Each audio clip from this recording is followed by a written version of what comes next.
Welcome everyone. I'm excited to kick off our session today with a really intriguing topic. Today, we're going to explore what makes you, you. Our focus will be on discussing people and human behavior. We'll look at what shapes us, what influences our actions, and how understanding ourselves can lead to greater insights. So stay with me as we dive into this fascinating subject. Let's get started.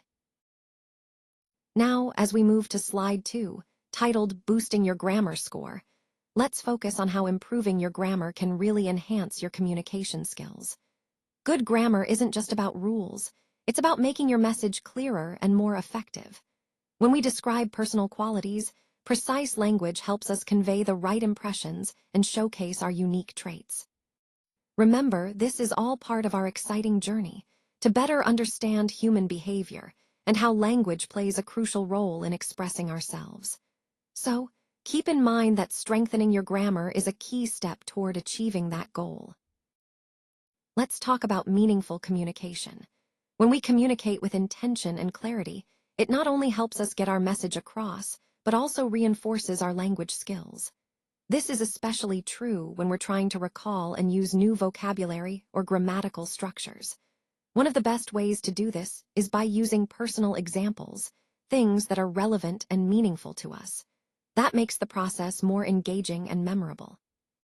And remember, your journal is your space. Think of it as a personal sanctuary where you can fill it with memories, ideas, and reflections. It's a safe place to practice, experiment, and grow. The key idea here is that your personal speaking journal is a powerful tool. It's not just about writing, it's about creating a personalized record of your language journey. So, use it intentionally and make it a reflection of you. You can be anywhere in the middle. That's a really important idea to understand about personality. It's not just about fitting into one of two categories, but rather existing along a continuum.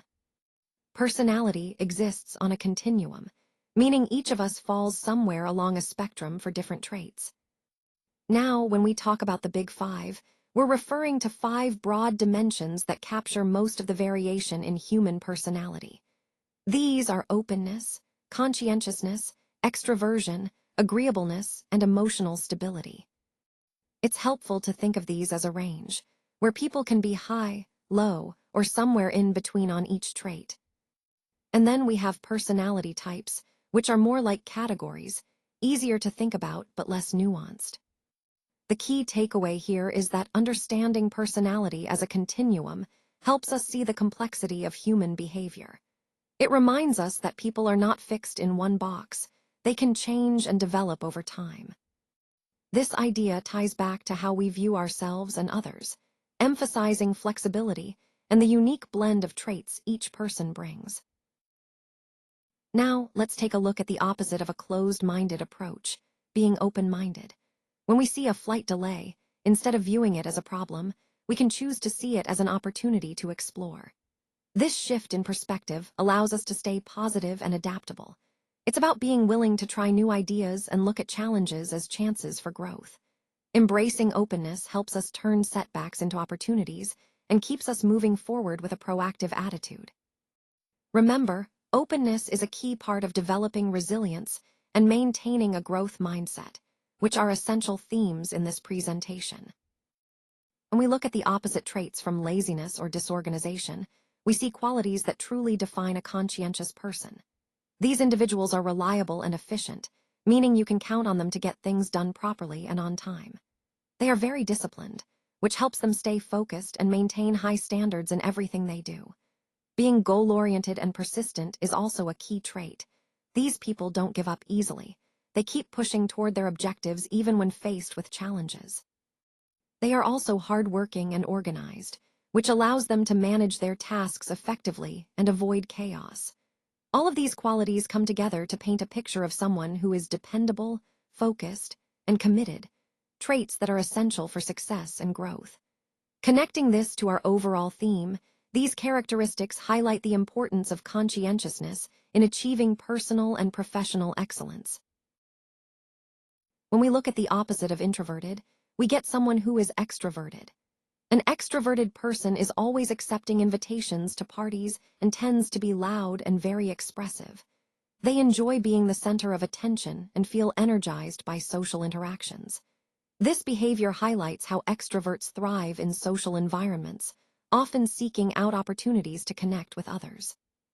Remember, understanding these differences helps us appreciate diverse personality traits and how they influence our interactions. So, in essence, being extroverted means being outgoing, social, and comfortable in the spotlight. Let's take a look at the opposite of the previous traits, which is being disagreeable or cynical. Instead, we're focusing on qualities that foster trust and cooperation. When someone is trusting and cooperative, they make others feel comfortable and valued, creating a positive environment. It's about putting others' needs first and showing kindness and empathy in our interactions. These traits are especially important because they help build strong relationships and promote teamwork. For example, when we're empathetic, we understand others' perspectives and respond thoughtfully.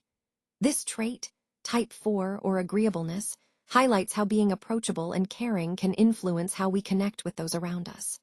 Remember, cultivating these qualities not only enhances our personal interactions, but also aligns with the overall theme of creating a supportive and collaborative atmosphere. When we look at the opposite end of the spectrum, we see traits that are more sensitive to change and can sometimes lead to a sense of being overwhelmed. These individuals tend to feel panic during a crisis, which is a natural reaction, but can sometimes hinder their ability to cope effectively. They often feel stressed more easily, which can impact their overall well-being. Fearfulness and emotional responses are common, making these individuals more reactive to situations around them. Specifically, when we talk about type 5, which falls into the neurotic category, these traits become even more pronounced. Recognizing these tendencies is important because it helps us understand how different personalities respond to stress and uncertainty. It also highlights the importance of providing support and strategies tailored to these emotional sensitivities, especially in high-pressure environments.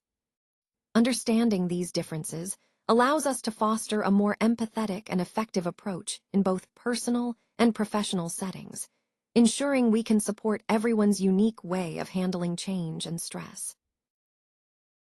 All right, let's focus on reaching a high band score. One of the most important factors is accuracy and precision in your language. This means paying close attention to how correct and clear your grammar and vocabulary are. Remember, using both basic and complex grammar structures will really help demonstrate your language ability. Effectiveness is the key here. It's not just about using fancy words, but about communicating your ideas clearly and effectively. So, always aim to be precise with your language choices. And don't forget, boosting your grammar score is essential. The better your grammar, the higher your overall score will be. Keep practicing, stay consistent, and focus on these core areas, accuracy, precision, and effective communication, to really elevate your performance. I'd say that making our language more natural is really about using phrases like "I'd say" or "I tend to" sound more conversational. It helps us connect better with our audience and makes our communication feel less formal and more authentic.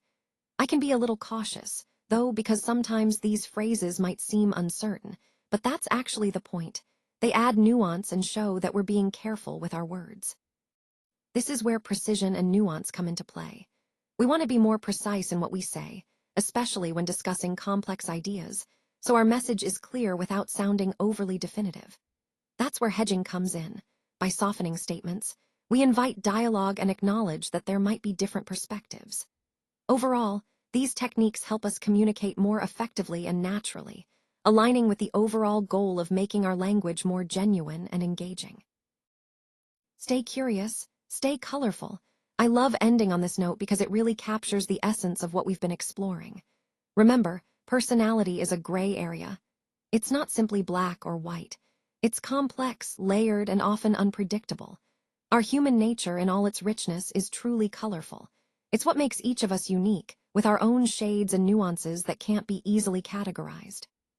So, as we go forward, I encourage you to stay curious about yourself and others, embracing the diversity and complexity that make us human. That's where the real beauty lies, right in that vibrant, intricate spectrum of human nature.